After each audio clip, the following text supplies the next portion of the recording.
I'm Rob Licuria, Senior Editor at Gold Derby, here with the one and only Caitriona Balfe, star of Outlander.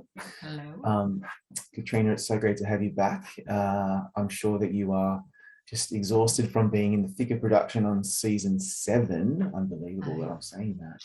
Um, I know it's Last crazy, year, right? you remarked to me that you were really interested in exploring parts of Claire that we hadn't really seen before, which is amazing for a series that was in season 6. Like we're still exploring this woman and who she is. So, what did you most value about this compelling narrative thread throughout the season as Claire? She learns more about herself and that self-discovery and how to deal with the aftermath of her paralyzing trauma.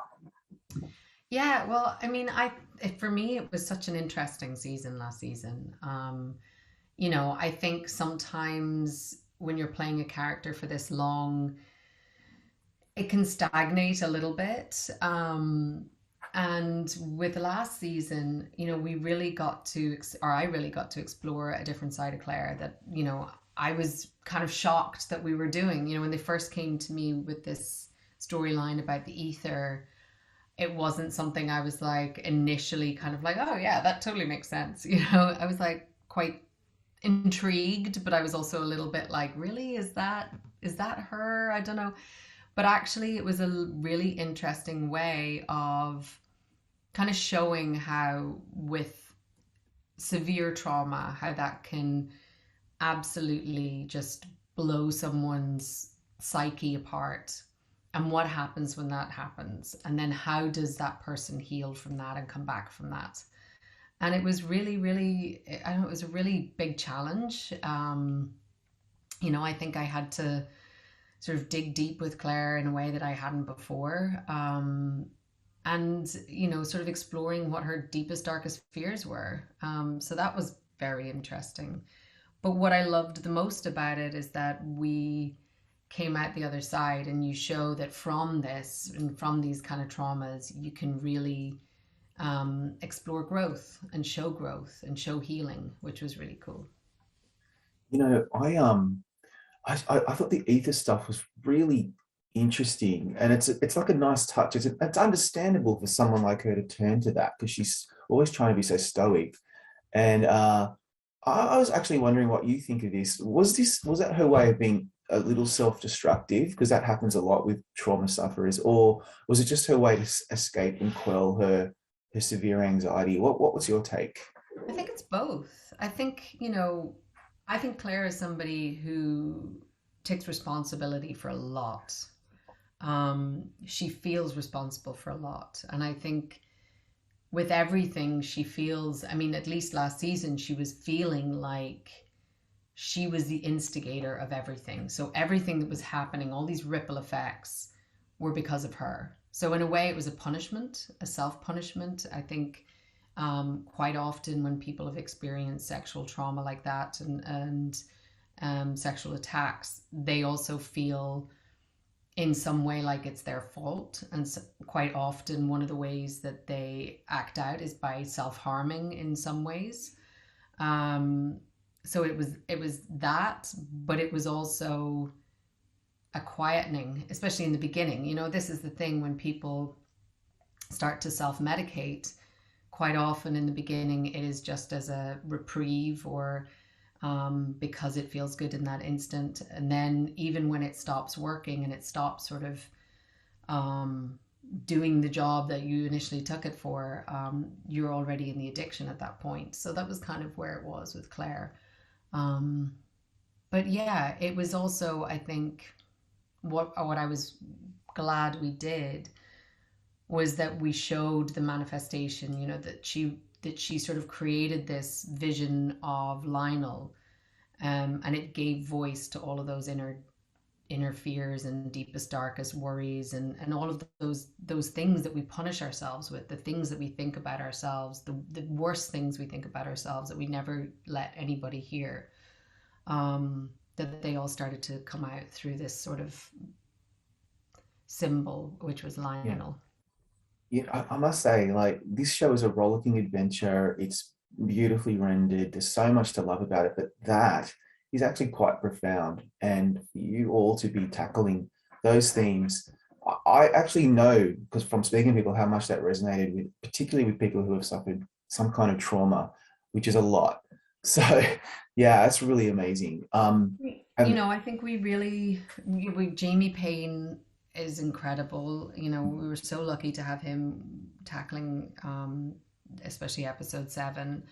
But with the writers, Danny, we worked really hard. You know, it was very collaborative, and it was really kind of Danny had this great idea of sort of using this manifestation of Lionel, and then it was just about getting the voice right. And I think when you do subject matter like this, there is such a responsibility to at least be thoughtful. You're not always going to get it right. You know, we're all going to make mistakes, and some would argue that, you know, TV and entertainment is not the right forum for these things, but I think we're showing life and this is part of life, but I think you have to at least be thoughtful and yeah, try and make it as and try and challenge yourself to make it as responsible as possible. yeah. And then also, entertaining and enrapturing the audience, which is what you're certainly doing. The season 6 finale opened with Claire and a younger Brie, we assume, in this diner. It's so fascinating to see Claire still dissociating to try to cope with what she was going on, the existing peril that she was in at the time, transporting herself to somewhere else. It's a really simple question. Do you enjoy actually mixing it up a little and being able to portray Claire in different settings? Because we certainly love seeing it. I love it. You know, I especially love when I get to do 60s Claire. You know, as much as you know, the end of season, I'm trying to remember which seasons we're on now. Season 5 with Traumatic, all of that disassociative stuff where we were in the 60s. Yeah, I just thought it was so cool. You know, I love who she is in that time, you know, that she has this kind of armor of the hair and the makeup and the clothes, and you know, she's so different to how we see her when she's in the 18th century, where she's just so of the earth, and you know, there's nothing sort of vain about her, or there's no accoutrements unless, you know, unless she's going to a fancy dinner, but yeah, it's so natural and earthy. But yet when she was in the 60s, she was so repressed. She was so repressed, and it just showed in like this armor that she was wearing, and I love that. It's really fun.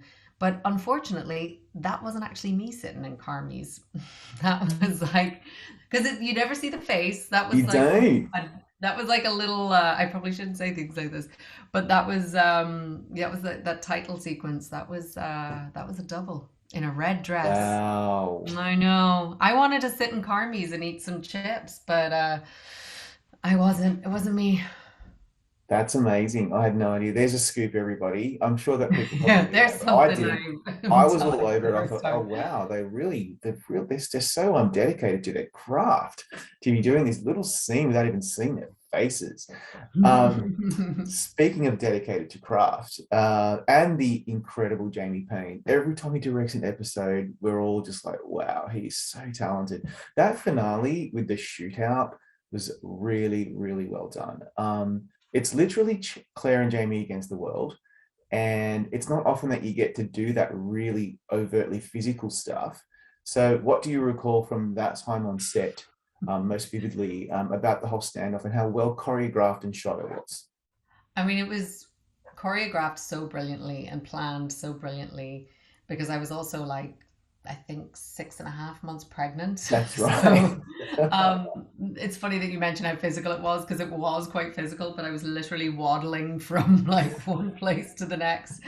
There's a scene where I think it's when we're eating on the ground and I have to get up, and yeah, there was many people laughing because every time I had to get up, it was like a Oh, wow. um, you know, that whole episode is so great because it's such a thrilling episode. You know, there's so Yeah. much to it. I think, you know, you have this shootout where they feel very, you know, it's also you see them working as a team so brilliantly. But you do see them against these incredible odds, you know, fighting against all of the Browns. and then you get these beautiful intimate moments, and I love the way Jamie sort of pans back and you see them in this like destructed house, and it's just the two of them, and you just feel so, I don't know, you just want to protect them so much. And then we go on a traveling show, and then it's like all of that, it's just such a great episode. But I think it's funny. It's always fun when you get to do things like that, because it's Yeah, so unlike your anything you do in real life.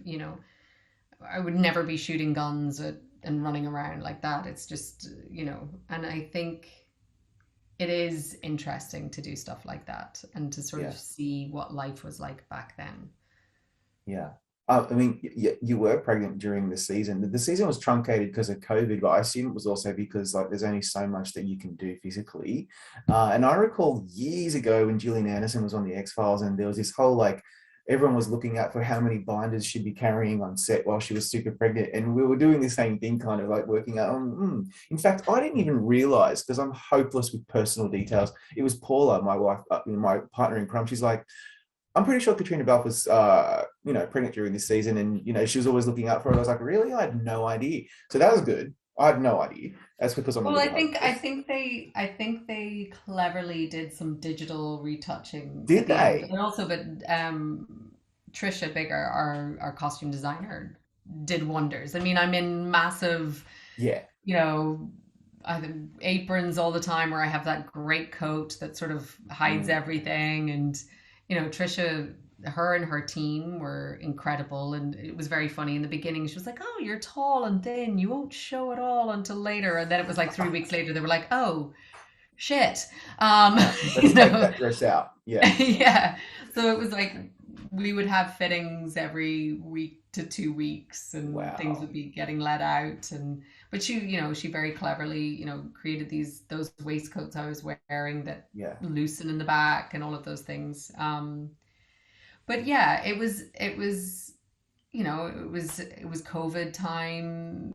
You know, Scotland was in lockdown. Yeah. Otherwise, I would have just been stuck inside an apartment. So in a weird way, it was sort of the best time to be pregnant, because I actually got to leave the house and see Yeah. people. That's a good Um, point. I never thought of that. yeah. But then, you're doing scenes like the stuff with Malva, particularly towards the Mm. end, the C-section, her murdered body. And then of course when Claire opens up to Jamie finally, those scenes, there was a lot you had to do there, where you had to go really big and really let loose. And so much of her torment comes full circle in those scenes. Does it take much time to prepare so that those scenes resonate properly, emotionally, and authentically, while you're also heavily pregnant and dealing with, this C-section, which goes very wrong? A lot of that must have been hard for you to do. The C-section, it was not nice. I mean, I'm not gonna lie, that was a pretty horrible day. But you just sort of have to, like, I remember they were like trying to get the rig set up, and the blood rig, and it wasn't working quite right, and we were sort of standing on set, and you have to do this big scene, and you're kind of like, lots of people talking, and we were sort of ready to go, and then we weren't ready to go. And for me in those moments, you just have to zone out. You just have to put yourself in your zone. I put music on. You try and ignore everything that's going on, and just forget yourself, forget everything except for what you're about to do. But Dr. Claire, our medical assistant, our medical advisor, who's been on the show since the very beginning, she was also pregnant. So her and I were having meetings before this, where we were talking about how we were going to do this, and we were both like, "This is crazy. This is horrible." We were like, "This is really awful." But you know, that's the job. You sort of you just do it on the day. And I was very lucky. Jessica is amazing, and having built up that relationship over the couple of months with her, and as Malva, and you just feed into what you've been, what the character is doing, and where they're at. I think one of the hardest scenes though was and it was just sitting in that church with that baby little coffin there. I think that was one of the Oof. hardest things, having to Yeah, do that. That was not. That was a that was day where hard I to went home watch. and I was like, I would really love a glass of wine, but I can't have Oh one, you know. no, oh yes, of course. I forgot about that.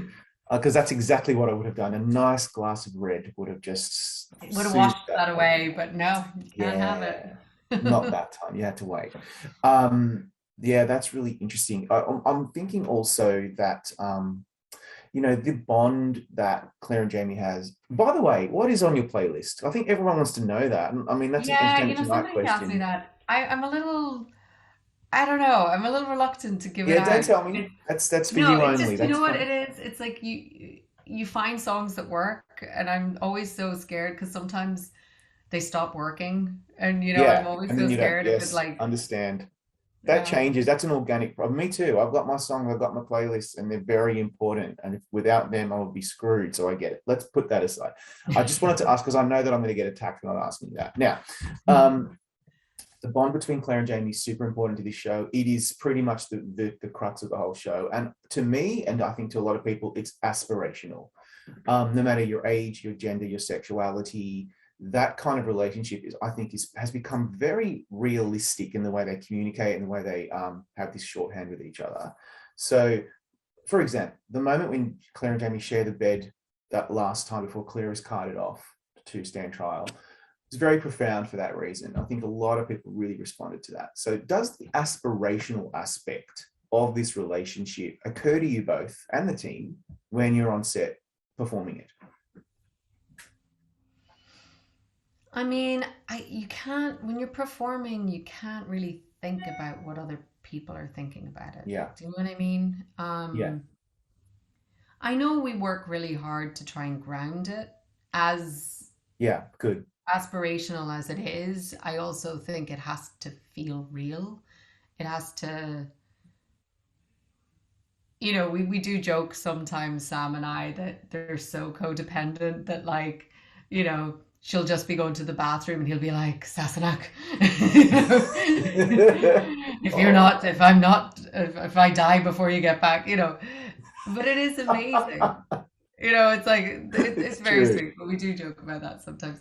But, you have to, like, what I love about them, and especially last season, because they weren't always in sync, No, last season. that's In normal. fact, that's kind of what, why Claire sort of went into such a spiral is because she wasn't letting Jamie in. And I think the path to her healing was when she finally opened up to him and he saw her for all of her vulnerabilities, all of these, she was so ashamed and she was so scared of telling him everything. But as soon as you're hiding from somebody, you sort of lose that connection. And it's great that we show that all relationships, they all have a rhythm, and it's like we're not always 100% in sync, even if it's the best relationship in the world, Yeah, and to grow and to evolve and to deepen, which I think they have. And I think actually what we see in the beginning of season 7 is times where where especially for, well, I'll just speak for myself and my character, but when Claire is going through something, she has now learned that she has to share. And yeah, by sharing with him, you know, that stops these kind of, compartmentalizing and like dampening things down, which are always yeah, going to rear their head later.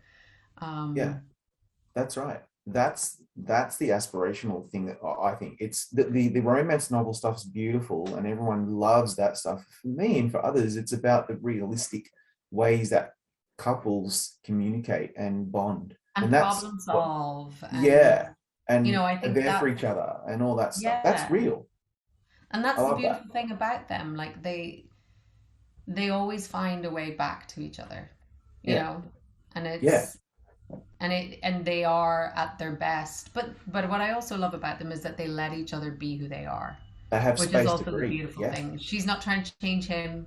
He's not trying to change her. They're just like they love who each other is and they let each other live in their own spheres, but they're always like this with each other. So that's yeah. right. And now they've been torn apart at the end of the season. So, I mean, hopefully it won't take long for them to be back.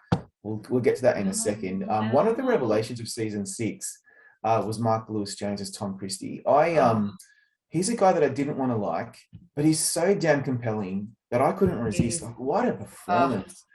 And he's despite the amazing. animus between them, like there's a real animus between Claire and Tom, but ultimately he cares about her and he wants to protect her.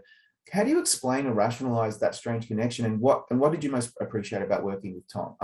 Working with Mark. Well, working with Mark was fantastic. He is just the most soulful, um, darling, I don't know, just darling man. He has so much heart and like he's so talented. Like I don't know, just doing scenes with him, you're just blown away by what he brings to that character. And that's the thing with Tom. I love how when Claire first meets him, it's just like, who is this annoying, Yeah, pompous, pious, we were you all like, know, yeah, all of the things like the God fearing and the shoving the Bible down her throat and like, just hating on women, all of these things.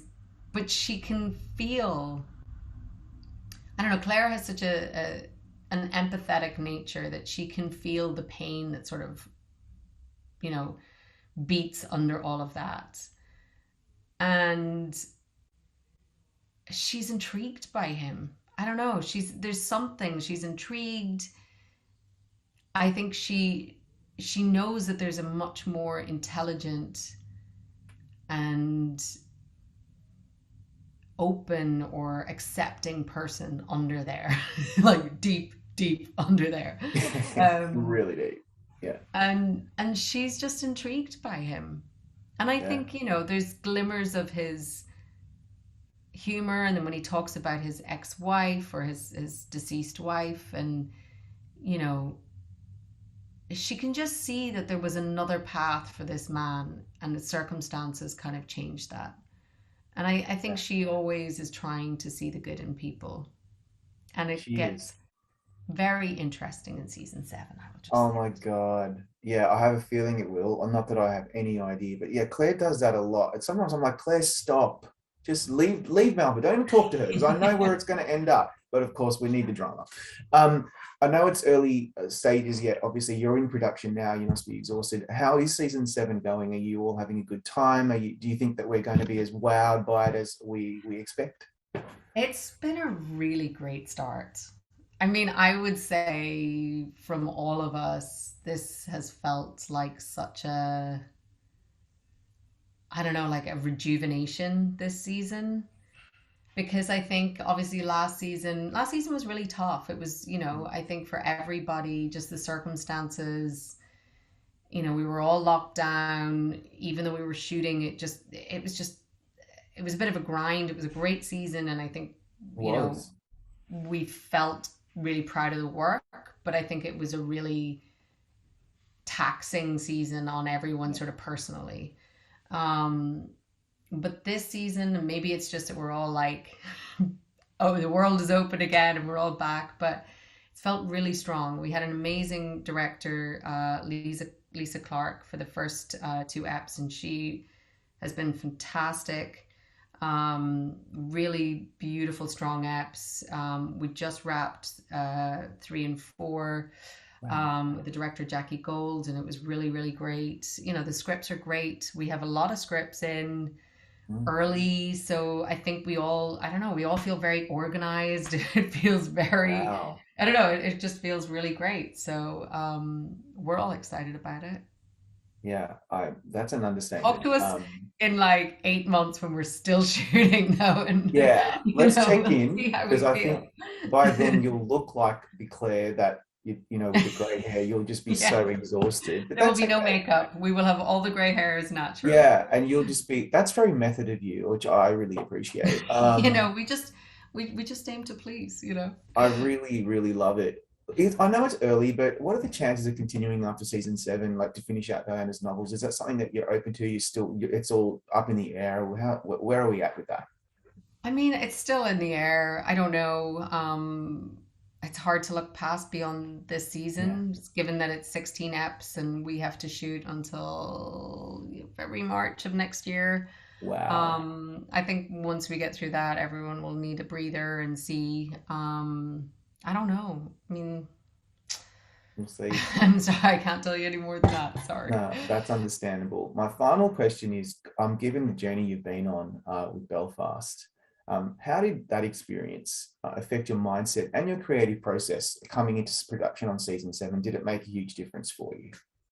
Um,